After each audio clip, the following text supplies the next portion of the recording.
Hello and welcome to my class. आज मैं अब इस क्लास में सिख धर्म और सिख गुरुओं के बारे में बताऊंगा। इस क्लास में मैं आपको मेनली सिख गुरुओं के बारे में बताऊंगा कि कौन सा सिख गुरु ने क्या काम किया और उसके लिए हमारे एग्जाम के पर्सपेक्टिव से क्या क्या जरूरी है, क्या इम्पोर्टेंट है। तो इस स्लाइड में मैं आपको पूरा सिख गुरुओं के बारे में बताऊंगा, जो कि 11 सिख गुरु हुए थे। तो वो सारा चीज मैं इसमें बताऊंगा, और ये इस चैप्टर से हर बार हर वर्ष कोई ना कोई एक या दो क्वेश्चन जरूर आ जाते हैं। तो ये हमारे एग्जाम के पर्सपेक्टिव से काफी इम्पोर्टेंट चैप्टर हो जाता है। तो चलिए स्टार्ट करते हैं।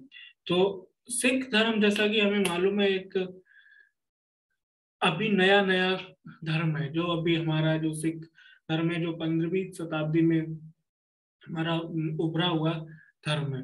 इसमें क्या हुआ था कि जब हमारे इंडियन समाज में, हमारे भारतीय समाज में, जब धर्म धर्म में बहुत सारी कुरीतियां आ गई थी, चाहे वो हिंदू धर्म हो, चाहे मुस्लिम धर्म हो, या फिर पुराने जो धर्म है, उनमें जब कुरीतियां आ गई तो धर्म सुधार के आंदोलन चले। तो उसी धर्म सुधार के आंदोलन के समय में कुछ लोग अपने अपने धर्म में सुधार करने लगे, जैसे रामकृष्ण परमहंस हैं, और उधर सूफी संत आए काफी। तो उसी समय कुछ लोगों ने क्या किया कि अपना एक नया धर्म ही बना डाला, जिसमें सबसे मुख्य धर्म था सिख धर्म। तो उसके लिए उन्होंने जो स्टार्ट किया, फिर उन्होंने कैसे कैसे आगे बढ़ाया, तो वो सारी चीजें इसमें देखेंगे। तो सिख धर्म जो है, तो उसकी शुरुआत ही हमारा एक धार्मिक, जो सिख धर्म का इतिहास है, उसकी जो शुरुआत है, इतिहास है, वो हमारा एक धार्मिक इतिहास के रूप में शुरू होता है। उसके बाद में हम देखेंगे जो राजा भी हुए, फिर उसके बाद उन्होंने अपने धर्म को कैसे आगे बढ़ाया। तो चलिए शुरुआत करते हैं यहाँ से कि जो सिख धर्म के सबसे पहले गुरु, जिन्होंने सिख धर्म की स्थापना की, संस्थापक जो सिख धर्म के, वो है गुरु नानक देव। और इनका जन्म 1469 में हुआ था। और इनका जन्म कहाँ हुआ था? इनका जन्म हुआ था तलवंडी, पाकिस्तान में, जो अभी वर्तमान में पाकिस्तान में है, और जिसको भी ननकाना बाद में बोला जाता है। ये दो एक क्वेश्चन पूछ लिए जाते हैं, इनका जन्म कब हुआ, कहाँ हुआ, अभी जो वर्तमान में ये कहाँ पे है। और इनकी मृत्यु करतारपुर में हुई, जिसे अभी करतारपुर साहिब बोला जाता है, जो भारतीय सीमा से लगभग 5 किलोमीटर दूर है, जिसमें भारत और पाकिस्तान के बीच एक कॉरिडोर बना हुआ है, जिसके थ्रू आप जाके वहाँ उनके दर्शन कर सकते हो, जहाँ पे उन्होंने, गुरु नानक देव ने अपना अंतिम समय व्यतीत किया। तो ये तो थी इनके जन्म और मृत्यु के से बातें, और इनके जो सिख धर्म को स्थापना की। अब आते हैं, इनका एक मेन काम था इसमें, जो सबसे प्रमुख काम था कि इन्होंने लंगर और संगत और पंगत की शुरुआत की।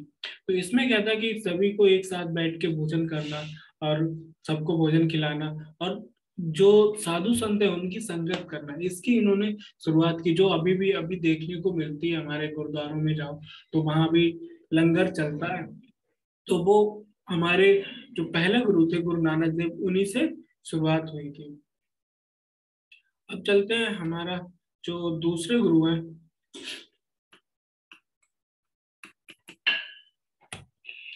गुरु अंगद। तो यहाँ देखते हैं अंगद।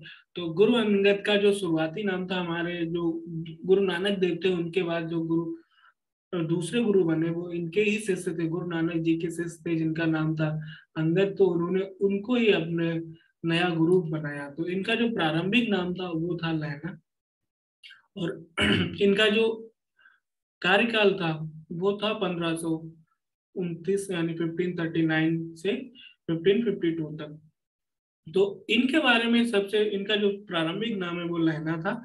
और इन्होंने एक काम किया था कि जो आज की हमारी पंजाबी भाषा है, उसमें जो जिस लिपि में लिखी जाती है, गुरुमुखी लिपि जिसमें लिखी जाती है पंजाबी भाषा, तो उसका इन्होंने आविष्कार किया था।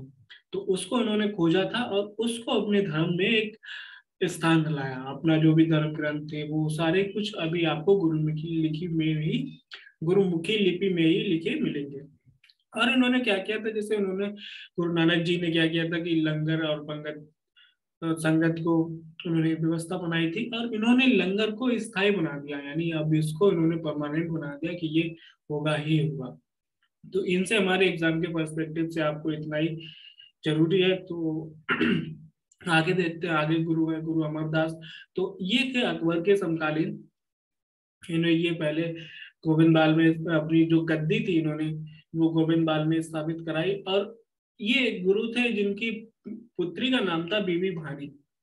जब अकबर गुरु अमरदास से मिलने आए तो उन्होंने इनकी पुत्री बीबी भानी को 500 बीघा जमीन दी, दान दी। जहां अभी अमृतसर बचा है तो वहां 500 बीघा जमीन जो भूमि थी वो अकबर ने प्रसन्न होकर इनकी पुत्री बीबी भानी को दी। तो इनका जो सबसे इम्पोर्टेंट रहता है कि ये अकबर के समकालीन कौन थे। तो ये अकबर के समकालीन थे, आगे के गुरु भी अकबर के समकालीन थे, लेकिन ये भी अकबर के समकालीन थे। तो इनकी पुत्री का नाम सबसे महत्वपूर्ण प्रश्न बनता है कि कौन से गुरु की पुत्री को अकबर ने 500 बीघा भूमि दान दी थी। तो वो गुरु अमरदास की पुत्री थी और उनका नाम था बीबी भानी। तो उन्होंने 500 बीघा जमीन दी। और इन्हीं के जो बीबी भानी के पति थे गुरु रामदास। तो इनको जी हमारे चौथे गुरु थे। गुरु अमरदास के बाद गुरु रामदास बने हमारे चौथे गुरु। तो जो थे बीबी भानी के पति मीन्स गुरु अमरदास के दामाद। तो जब गुरु अमरदास के दामाद थे तो इन्होंने जो बीबी भानी को जो 500 बीघा जमीन अकबर ने दी थी उसी पे इन्होंने अमृतसर शहर बसाया। वो अमृतसर शहर किसने बताया बसाया? तो वो गुरु अमरदास ने बसाया और उसका नाम रखा था उस टाइम उन्होंने रामदासपुर। फिर यहाँ से एक सबसे बड़ा, यहाँ से जो हमारा गुरुपद है, अभी तक हमारा गुरुपद जो था वो अपने शिष्यों को बनाते थे या फिर उनको पत्रों को बना दिया। जो जो हमारा उसके लिए पात्र होता था उसको गुरु बनाते। तो बट यहाँ से क्या हुआ कि यहाँ से हमारा गुरु पद जो पैतृक हो गया, यानी पिता का पुत्र, हमारा जो पुत्र होगा वही हमारा गुरु बनेगा। तो यहाँ से सबसे ये भी क्वेश्चन बनता है कि किस गुरु के बाद हमारा जो गुरुपद था वो पैतृक हो गया। तो गुरु रामदास के पुत्र थे अर्जुन देव। तो उनको उन्होंने अपने पुत्र को इन्होंने अपना नया गुरु बनाया। तो इस गुरु बनाया तो यहाँ पे जो गुरु अर्जुन देव हैं वो किसके पुत्र थे? रामदास के, गुरु रामदास के पुत्र थे। और गुरु अर्जुन देव, इनसे हमारा काफी सारे क्वेश्चंस आते हैं।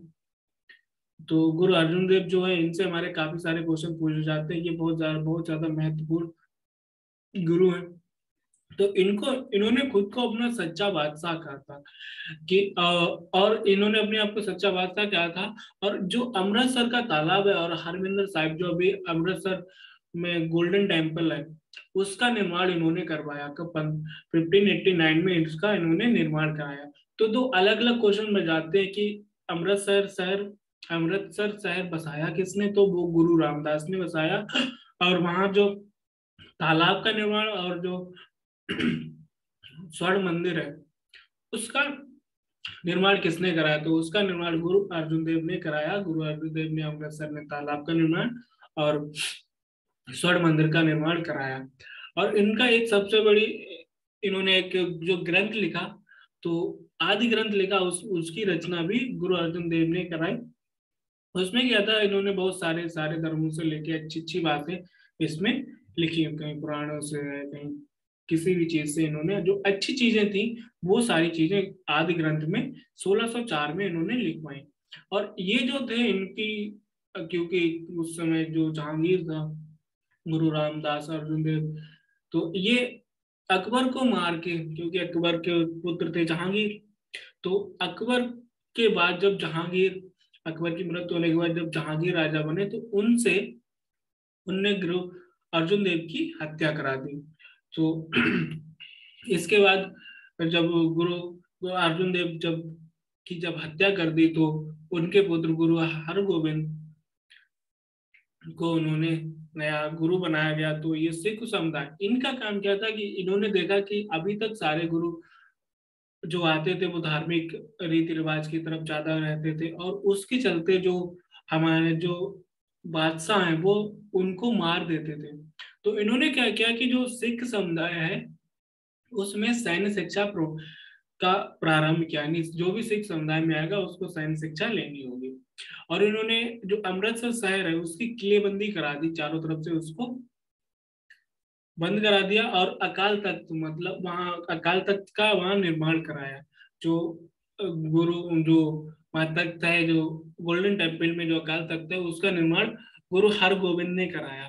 तो यहाँ पे आपको इनसे ध्यान रखने वाली चीज है कि जो सैन्य शिक्षा है वो किसने प्रारंभ कराई सिख गुरु में, सिख धर्म में, तो वो थे गुरु हरगोविंद। और अकाल तख्त का निर्माण भी गुरु हरगोविंद ने कराया था। इसके बाद आते हैं गुरु हरराय, तो इनके पुत्र गुरु हरराय तो दारा तो इनके बारे में कुछ बिंदु जो है कि गुरु हरराय से, तो उस टाइम जो जहांगीर के पुत्र सबसे बड़े थे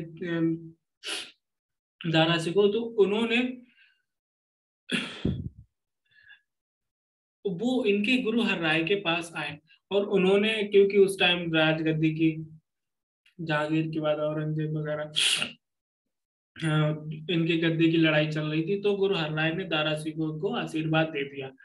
तो गुरु हरराय के बाद जब इन्होंने, इनके गुरु हरराय, तो इन्होंने उनको आशीर्वाद दिया, और इसके उसमें मतलब